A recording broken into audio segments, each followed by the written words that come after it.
After Nagashino, the legend of the horse kneels to the metronome. Nobunaga turns from breaking myths to building one. On a hill thrust into Lake Biwa, he chooses a spine of stone and names it a lesson, Azuchi. Not only a fortress, a manifesto in wood, lacquer, tile and gold, where the road and river meet the eye. The hill is terraced, cut into platforms like steps of a giant throne. Retaining walls grip the earth.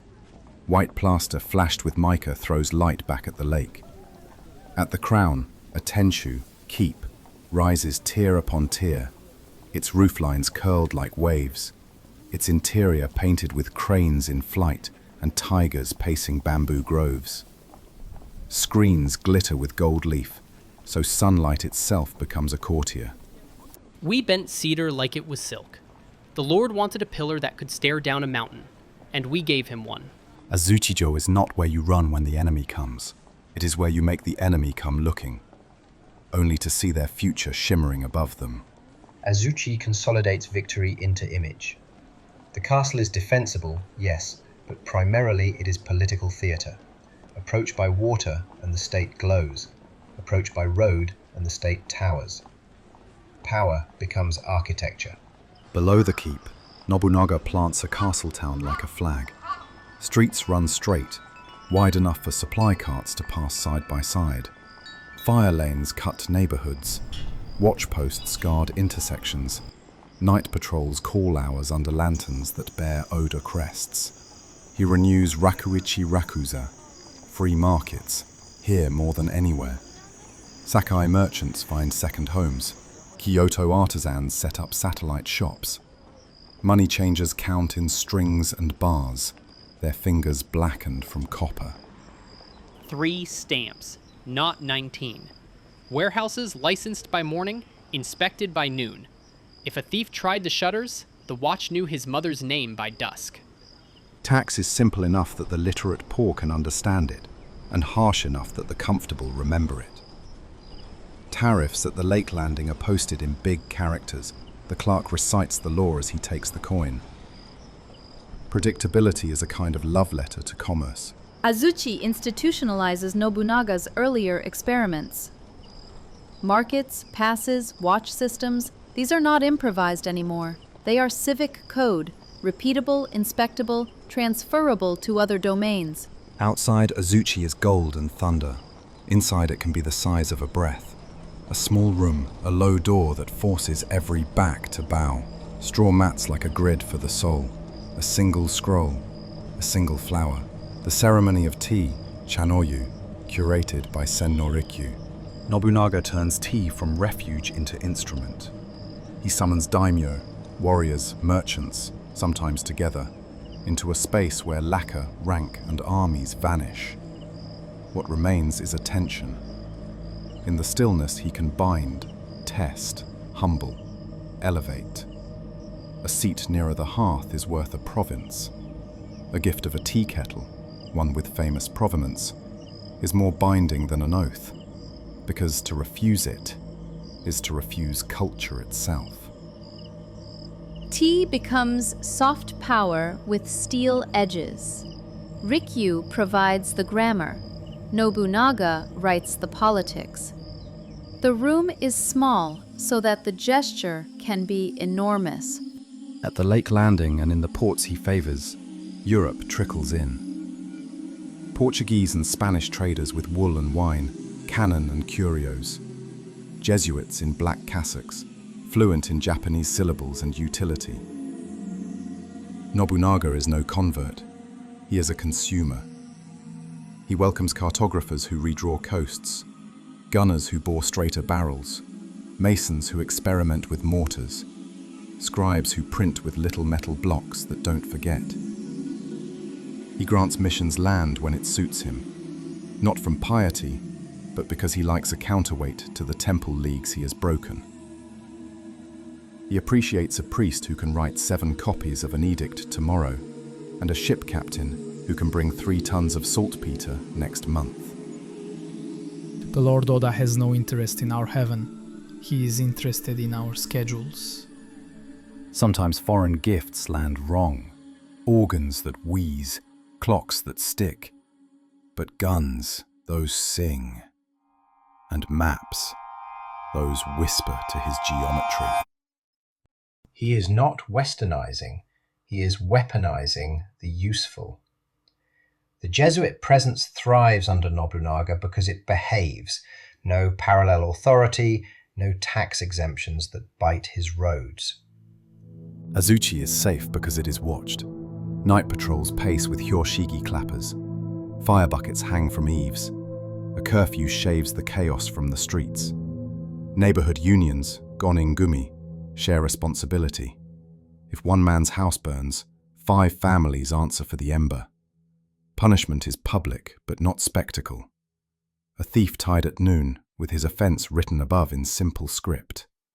The crowd reads, nods, returns to the stalls. Fear and routine share a bench. He leverages display as policy. Festivals ordered with mathematical parades. Captured banners inverted and eaten by ceremonial flames. He rides without palanquin, dusty, visible, so rumor has to pivot to sighting.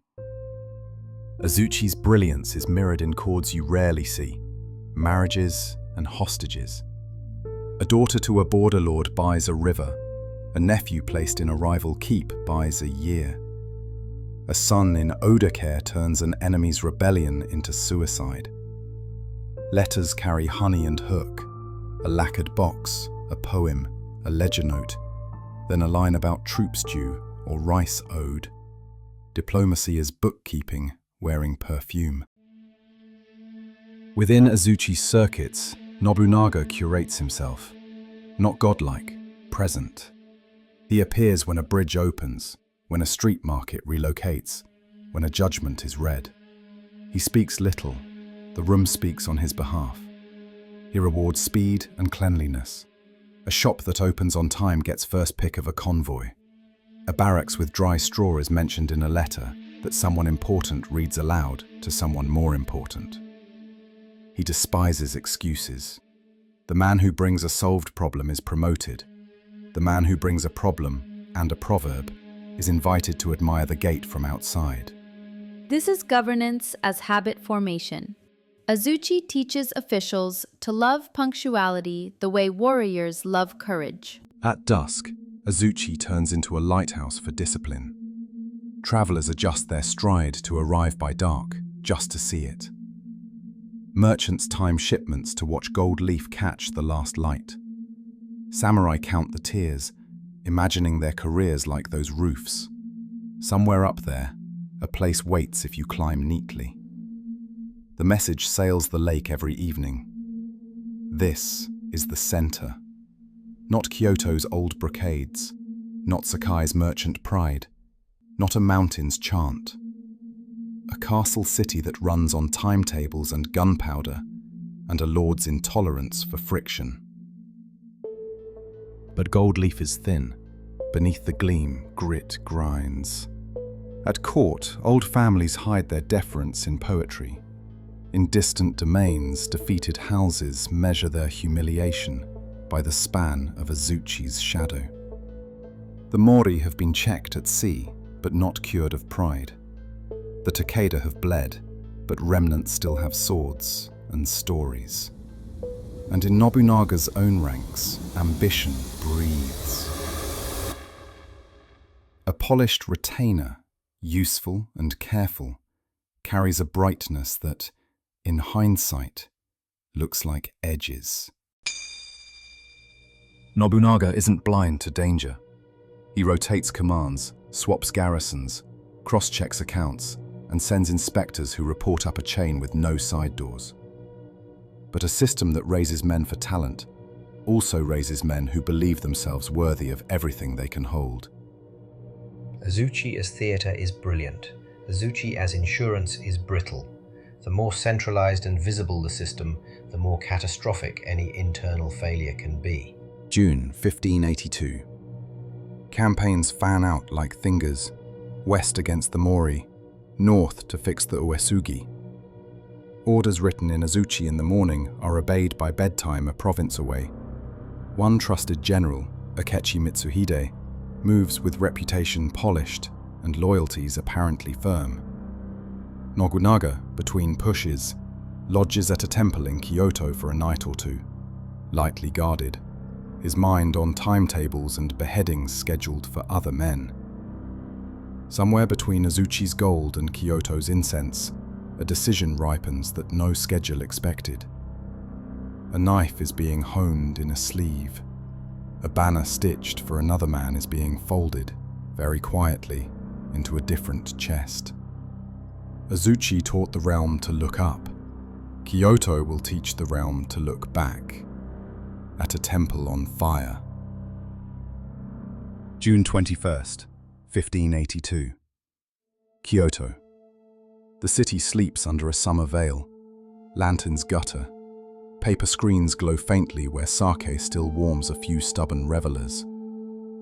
In the Honnō-ji temple complex, low tile roofs, deep eaves, pebbled courtyards, Oda Nobunaga lies awake. He has come light, between campaigns, between decisions, just a small escort, his armor unstrapped, his swords within reach, but not yet in his hands. He believes the map holds, that his machine hums even when he steps off the stage for a night. In another part of the city, a very different map has been drawn. Akechi Mitsuhide, polished retainer, literate general, long trusted, has prayed at a Tago shrine on the hill road. He offered rice cake and poem, a pun that history will savor like poison. Toki wa ima, ame ga shita shiru, satsuki kana. Now is the time. The rain falls beneath heaven in the 5th month. Or, now is the time. The Toki clan rules under heaven. A riddle that is not a riddle at all. Mitsuhide's motives are debated. Slights, confiscated lands, the roughness of Nobunaga's discipline, fear of Toyotomi's rise, simple ambition. Whatever the blend, the result is clear. He decides that the machine cannot be inherited. It must be stolen. He has told his men they march against the Mori. He turns them toward Kyoto. A banner flutters with the characters for justice for the realm. Soldiers glance at each other and do not ask questions they don't want answered. Be quick, be quiet. No plunder until the fire is lit. At the Honnō-ji gate, sentries see silhouettes where none should be. They hail once, twice. Arrows answer. The temple wakes violently. Doors slide back. Servants scatter. A monk drops a lamp that dies in sand. Within the main hall, Mori Ranmaru, youthful page turned shadow sword, shakes his lord awake. My lord, armor. Mitsuhide. Nobunaga steps into the courtyard under eaves that cut the dawn. His escort is small. The Akechi are many. He doesn't call for a palanquin. He doesn't ask why. He tests the draw on his sword once and goes forward. What follows is not a battle between armies. It is a knife fight through corridors and courtyards. Akechi infantry pour through side gates. Some trip over sandal racks and die on the spot. Others vault verandas and meet Oda men in doorways at arm's length. Nobunaga fights like a man who knows the count of his life. Cuts clean. Steps exact. He kills in 1s and 2s and 3s. He advances when he should fall back. I saw him. No helmet, hair wet with sweat. He smiled. Not kind, not cruel. Like a man who recognizes you from a book. Fire begins. Deliberately set. Straw, then beams. Smoke threads the rafters. The temple becomes a bell of heat. Mitsuhide's men understood. If they could not capture the man, they could suffocate the space. Fire is a tactic and a theatre. It denies rally, blinds command, and writes the event into the memory of the city. Nobunaga takes a cut along the ribs, another to the forearm. He does not flinch. He looks once toward the inner hall, a quick weighing of doors and distances, of time and possibility, and moves inward. In a side chamber, Ranmaru bars a door with a spear shaft. The heat licks through the seams like tongues. There is no way out that is not through Akechi. A servant brings a short blade on a tray that shakes. Ranmaru takes it without ceremony. My lord. Nobunaga sits. He is not a monk. He is not a romantic. He is a decision. He gives his last order, the only one that matters, and the only one he can obey without sending it down a road. Do not be taken. Accounts differ in detail. All agree on purpose. Harakiri cleanly begun. A retainer's hand to complete what a lord cannot see to the end. The fire reaches the room as if answering a signal. Honnō-ji becomes a single, rising flower of flame. We stood at the corner and the temple burned without smoke, so hot the air bent. Men said the Demon King laughed. I heard nothing but wood dying. No body is recovered. Only bones of rumor and the teeth of certainty. Oda Nobunaga is gone. Across the city, at Nijo, Nobunaga's heir, Nobutada, receives the tidings as if struck from behind. He has minutes to decide how to die. He chooses the family method, hold the gate, buy the breathing space a dynasty needs, and then deny the traitor a trophy. He apologized for our trouble. Then he fought like a candle in a storm, brightest last. By dusk, father and son are ash and story. Akechi Mitsuhide rides into a city that does not know how to greet him. He proclaims order, justice, relief from tyranny. He sends letters like ropes into every direction, courtiers to curry, warlords to woo. He has killed the man. He has not captured the machine. Power is not a vacancy sign. Nobunaga's system rests on fear with predictability, pay with punctuality, roads with teeth. Akechi has none of these ready. He owns a day and a headline. In the West, a general with peasant bones and lightning in his calves reads the news and does not sleep. Toyotomi Hideyoshi, mid-campaign against the Mori, signs a truce fast enough to leave ink wet, folds his army like a fan, and begins the Chugoku Ogaeshi, the Great Return March, burning miles under summer suns. Somewhere ahead lies Yamazaki, and a battle that will last one day longer than Akechi's reign deserves. Run. Then we will make him run. What died at Honnō-ji was a man who thought in schedules and edges. What survived was a program that made schedules into sovereignty. Nobunaga's enemies will praise the flames as purification. His friends will carry his fury like coals in their pockets. His machine, roads, markets, drills, the tea room's quiet coercion, will be picked up by hands very different from his, and used for futures he did not have time to write. Nobunaga ends as he lived, deciding. He refuses spectacle, refuses capture, refuses to become a trophy that explains away his work. What remains is a blueprint. Hideyoshi will improvise upon it. Ieyasu will bolt it to the earth. A man is gone. A program remains. Oda Nobunaga has been reduced to rumor and heat, but the machine he built still ticks. Roads with teeth, markets with rules, guns that obey metronomes, officials who fear schedules more than swords. Two men will pick up his blueprint, one to improvise, one to bolt it down. Toyotomi Hideyoshi, born peasant, risen by nerve and talent, reads the Honnō-ji news and turns an army like a page. He signs a truce with the Mori fast enough to leave ink wet, folds his columns, and drives the Chugoku Ogaeshi, the Great Return, back toward Kyoto.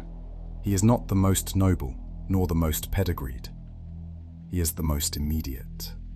Eat while you march. Sleep when you stop. We'll rest in Kyoto, with the traitor under our feet. At Yamazaki, 2 days after he arrives, Hideyoshi hits Akechi Mitsuhide like a summer storm. Rice fields, a narrow pass, a river at the traitor's back. Nobunaga would have approved of the geometry. It takes hours, not days. Mitsuhide's line breaks under weight and fear. He dies nameless on a country road, robbed by a peasant if the gossips are kind, by history if they're not. Hideyoshi wins not only because he runs, but because he understands he is acting in Nobunaga's theatre. The audience, courtiers, merchants, local lords, wants continuity of order. He offers it at sword point and smiles. He consolidates at frightening speed. He adopts the surname Toyotomi, abundant minister, as if to announce he will fill every office at once. He convenes Kiyosu and subsequent councils, outmaneuvering rivals with gifts in one hand and maps in the other. He takes Nobunaga's sons into his orbit, then carefully orbits them away. In Osaka, he plants a new castle on a delta, lowland stone piled high into a mountain of authority. Its keep rises like a dare to the horizon. Hideyoshi finishes what Nobunaga began. He breaks the last independent warlords. He restitches surveys into a pan-Japanese land register. He conducts the sword hunt, collecting peasant weapons to melt into Buddha statues that bless obedience. He freezes the social order, samurai, farmer, artisan, merchant, as if hierarchy were a dam against chaos. Oda made roads safe. Toyotomi made orders fast. We learned to read edicts like weather and packed our mules accordingly. But Hideyoshi also has a hunger Nobunaga seldom indulged. Glory without arithmetic. He looks past Japan, past the inland sea, past the coast of Korea, and throws 2 vast invasions across the water. The machine strains, the ledgers groan. Men bleed into foreign mud. When Hideyoshi dies in 1598, he leaves a child heir and a council of sharpened smiles. The stage is set for the patient man to step from the wings. Tokugawa Ieyasu, the ally who learned, the retainer who watched, the accountant of power, moves like a glacier with knives in it. He studies the council, measures the weather, and decides to finish the work in one clean day. Sekigahara, 1600. Fog, betrayal. A valley turned into a ledger where banners are debts to be called. Half an army changes sides, as if remembering an appointment. By afternoon, Japan belongs to Tokugawa arithmetic. Ieyasu turns Nobunaga's program and Hideyoshi's momentum into duration. Where Nobunaga burned and Hideyoshi sprinted, Ieyasu standardizes. 1603. The emperor bestows a title older than conquest, shogun. Tokugawa takes the seat and then, exquisitely, steps aside, retiring while keeping the strings. He knows dynasties are strongest when the succession ritual is a routine, not a crisis. He builds a cage out of policies that sound like traffic rules and function like shackles. Sankin Kotai. Daimyo must live alternate years in Edo, their families kept there as guests who don't leave. Alternate attendance becomes a parade of poverty, processions so grand they bankrupt pride. Roads and passes watch movement the way a toll watches a purse. Castles are counted, moats measured, stone regulated. One keep per domain, ambition capped at the roofline. The class system hardens. Birth becomes a border. The ladder that raised Hideyoshi is pulled up and nailed to the ceiling. We traveled to Edo with banners that ate our rice. We returned to our fiefs with less gold and more rules. Foreign winds are welcomed only through narrow gates. Christianity, useful under Nobunaga, tolerated, then curbed under Hideyoshi. becomes a crime under Tokugawa. The sakoku policies tighten like a lid. Duns don't disappear, they are simply no longer needed by anyone outside the state. The realm still hums with markets and festivals. Peace descends like snow, soft, total, strangely heavy. For more than 2.5 centuries, the Tokugawa keep the country still enough to hear a brush right. What was built? What was paid? So, what was Nobunaga? A modernizer wrapped in flame? A butcher who understood the calendar? A visionary who discovered that fear, if made predictable, is indistinguishable from order? He shattered medieval sovereignty, monks, guilds, residual shogunate, and replaced it with central intention. Hideyoshi made that intention visible. Ieyasu made it permanent. The price is not paid all at once. It is paid daily. In mobility surrendered, in thought patrolled by custom, in doors that no longer open upward. Stability is not free. Ask a merchant in Azuchi what he remembers. He'll say schedules and safety. Ask an Ashigaru who survived Nagashino. He'll say drill becomes destiny. Ask a peasant under Tokugawa. She'll say the rice grew, and so did her children, and the ladder of life had no rungs she was allowed to see. My sons did not die in war.